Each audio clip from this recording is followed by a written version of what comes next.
നാളെ വിശേഷപ്പെട്ട ദിവസമായിട്ട് സ്നേഹ വീട്ടിൽ പോകുന്നില്ലേ? അടുത്ത വീട്ടിലെ രമ ചേച്ചിയുടെ ചോദ്യം കേട്ടപ്പോൾ നെഞ്ചൊന്ന് പിടഞ്ഞു. പോകാൻ തോന്നുന്നില്ല ചേച്ചി. അതെന്താ സ്നേഹ, അമ്മ അല്ലേ പോയതുള്ളൂ? അപ്പച്ചൻ വീട്ടിലില്ലേ? അപ്പച്ചനെ കാണാൻ പോകണമെന്നുണ്ട് ചേച്ചി, പക്ഷേ അമ്മയില്ലാത്ത ആ വീട്ടിലേക്ക് കയറി ചെല്ലാൻ തോന്നുന്നില്ല. അങ്ങനെ പറയല്ലേ സ്നേഹ. അപ്പച്ചൻ ഇത് കേട്ടാൽ എത്ര സങ്കടമാകുമെന്നറിയോ? അപ്പച്ചൻ മാത്രമല്ല സഹോദരനും നാളെ സ്നേഹ ചെല്ലുന്നതും നോക്കിയിരിക്കില്ലേ? പോകണം ചേച്ചി. അപ്പച്ചനും അവനും ഇനി ഞാനല്ലേയുള്ളൂ.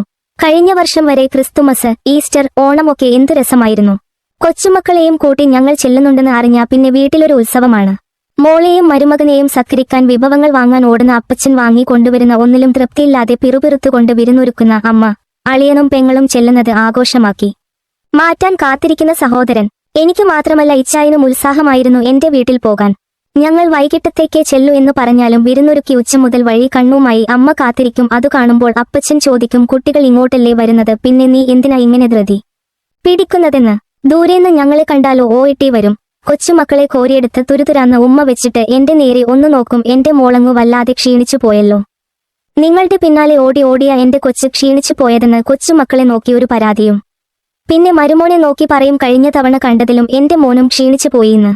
ഇവള് കാലത്തും നേരത്തും ഒന്നും ഉണ്ടാക്കി തരുന്നില്ലേ മോനെ എന്നൊരു ചോദ്യവും. ഇച്ചായൻ പുഞ്ചിരിച്ചുകൊണ്ട് പറയും, ഞാൻ ക്ഷീണിച്ചിട്ടൊന്നും ഇല്ല, അമ്മക്ക് വെറുതെ തോന്നുന്നതാന്ന്. പിന്നെ അമ്മയുടെ മോളു ക്ഷീണിച്ചു പോയിന്ന് പറഞ്ഞത് നേരാ? ഏയ്, അത്ര വലിയ ക്ഷീണമൊന്നുമില്ല. അമ്മ മരുമോനെ സമാധാനിപ്പിച്ചുകൊണ്ട് പറയും. വീട്ടിൽ കയറി കഴിഞ്ഞാലോ ഡ്രസ്സ് മാറാൻ പോലും സമ്മതിക്കാതെ ഊട്ടാൻ തുടങ്ങും. അടുത്ത് നിന്ന് ഞങ്ങൾക്ക് വിളമ്പി തരും. കൊച്ചുമക്കൾക്ക് വാരി കൊടുക്കുകയും ചെയ്യും. അതിനിടയിൽ അപ്പച്ചനോട് പറയും, ഞാൻ പറഞ്ഞതാ കുഞ്ഞുങ്ങൾക്ക് ചിക്കൻ ഇഷ്ടല്ല, ഇത്തിരി പോത്തും കൂടി വാങ്ങാൻ. എന്നിട്ട് അത് ഞാൻ അതും കേൾക്കാതെ ചിക്കനും വാങ്ങി കൊണ്ടുവന്നുന്ന്. അപ്പോ അപ്പച്ചൻ പറയും, എടി പോത്തെ, നിന്നോട് ഞാൻ എത്ര തവണ പറഞ്ഞു ഇന്നവിടെ പോത്തിനെ വെട്ടിയില്ലെന്ന്. എന്റെ മക്കൾക്ക് വല്യപ്പച്ചൻ നാളെ പോത്തും വാങ്ങി തരൂലോന്ന്.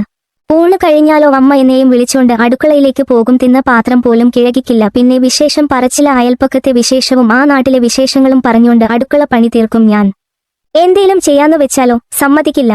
2 ദിവസം നിൽക്കാൻ ചെന്നല്ലോ, ആ 2 ദിവസം 2 മണിക്കൂർ പോലെ അങ്ങു പോകും. രാവിലെ നേരത്തെ എഴുന്നേറ്റ് അടുക്കളയിലേക്ക് ചെന്നാൽ ചോദിക്കും, എന്തിനാ ഇപ്പോ എണീറ്റത്, ഇത്തിരി കഴിഞ്ഞിട്ട് എണീറ്റാൽ പോരായിരുന്നോന്ന്. 2 ദിവസം കഴിഞ്ഞ് പോരാനിറങ്ങിയാലോ അമ്മയുടെ മുഖം സങ്കടത്താൽ നിറയും. പിന്നെ വാരികെട്ടലാണ്. തേങ്ങ, ചക്ക, മാങ്ങ, ചൂല്, പച്ചക്കറി, വാഴക്കുല, വാഴപ്പഴം, ഉപ്പിലിട്ടത്, അച്ചാർ, അരിയുണ്ട എന്നു വേണ്ട എന്തൊക്കെ അവിടെ ഉണ്ടോ അതെല്ലാം വണ്ടിയിലാക്കും. ഡാഷ് കുത്ത് കുത്ത് കുത്ത് കുത്ത് കുത്ത് കുത്ത്. എന്നിട്ടോ മക്കളെ എടുക്കുന്നു, ഉമ്മ കൊടുക്കുന്നു. ഇനി എന്നാ വലിയമ്മച്ചിയെ കാണാൻ വരുന്നത്? ഇനി എത്ര നാൾ കഴിഞ്ഞാലാ എന്റെ കുഞ്ഞുങ്ങളെ കാണാൻ പറ്റുന്നേ? പിന്നെ പദം പറച്ചിലും സങ്കടം പറച്ചിലുമാണ്. വണ്ടി കണ്ണിൽ നിന്ന് മറയും വരെ ഒരു നോക്കി നിൽപ്പുണ്ട്. ഇനി ആ കാത്തിരിപ്പും നോക്കി നിൽപ്പും ഒന്നുമില്ലാലോ രമ ചേച്ചി. അയ്യേ, സ്നേഹക്കുട്ടി കരയുകയാണോ? ഇത്ര പെട്ടെന്ന് ഞങ്ങളെ വിട്ടുപോകുന്ന സ്വപ്നത്തിൽ പോലും ഓർത്തില്ല. വീടിനകത്തേക്ക് കയറുമ്പോൾ തന്നെ ചങ്കിലൊരു പിടപ്പാണ്. അവിടെ ഫ്രെയിം ചെയ്തു വെച്ചിരിക്കുന്ന ഫോട്ടോയിലേക്ക് നോക്കുമ്പോൾ വെറുതെയെങ്കിലും ഓർക്കും, അവിടെ നിന്നുണ്ടെങ്കിൽ വന്ന് ഞങ്ങളെ കെട്ടി പിടിച്ചിരുന്നെങ്കിലെന്ന്. വേർപാട് അതൊരു വേദനയാ ചേച്ചി. നമ്മളെ ജീവനെ പോലെ സ്നേഹിച്ചവർ, അല്ലെങ്കിൽ നമ്മൾ സ്നേഹിച്ചവർ ഈ ലോകത്തു നിന്ന് പോയി കഴിഞ്ഞാൽ വർഷം എത്ര കഴിഞ്ഞാലും അതൊരു വേദനയായി തന്നെ നിൽക്കും. സ്നേഹയ്ക്ക് ഇന്ന് സ്നേഹിക്കാൻ ഭർത്താവുണ്ട്, മക്കളുണ്ട്, ഭർത്താവിന്റെ മാതാപിതാക്കളുണ്ട്. എന്നാൽ അവർക്ക് നിങ്ങൾ മാത്രമേയുള്ളൂ. നിങ്ങൾ ചെല്ലുന്നതും നോക്കി അവർ കാത്തിരിക്കും. ഒരു പക്ഷേ അന്ന് അമ്മ നിങ്ങളെ കാത്തിരുന്നതിനേക്കാൾ കൊതിയോടെ ഇന്ന് അപ്പച്ചൻ നിങ്ങളെ കാത്തിരിക്കുന്നുണ്ട്. കാരണം ഈ കുഞ്ഞു മക്കളെയും നിങ്ങളെയും കാണുന്ന തായിന്ന് അപ്പച്ചന്റെ സന്തോഷം അതറിയാം ചേച്ചി. അമ്മ പോയി കഴിഞ്ഞപ്പോൾ മുതൽ അപ്പച്ചൻ വിളിക്കുമ്പോഴെല്ലാം ചോദിക്കുന്നത്, നിങ്ങളെന്നാ വരുന്നതെന്നാണ്. അമ്മയുടെ മരണത്തോടെ ജീവിതത്തിൽ ഒറ്റപ്പെട്ടു പോയത് അപ്പച്ചനാണ്. സ്നേഹയ്ക്ക് ഒരു കുടുംബമുണ്ട്, സഹോദരന് ജോലിയുണ്ട്, കൂട്ടുകാരുണ്ട്.